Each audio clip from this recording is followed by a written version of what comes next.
So the idea behind the project was somehow hindered by with this COVID-19 epidemic that happened during our workshop.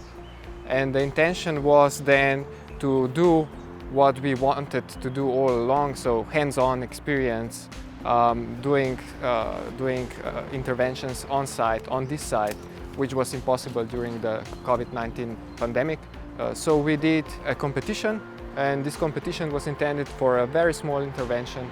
Students worked in groups, and within these groups they wanted to somehow find a solution to engage the public, the local community, with this site.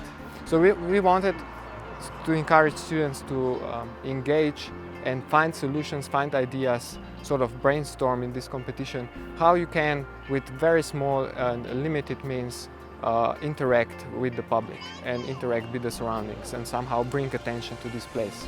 The winning entry at the end proposed sort of silhouettes that will be sticked onto this fence that you see surrounding the site, and with the figures looking in and the figures looking out.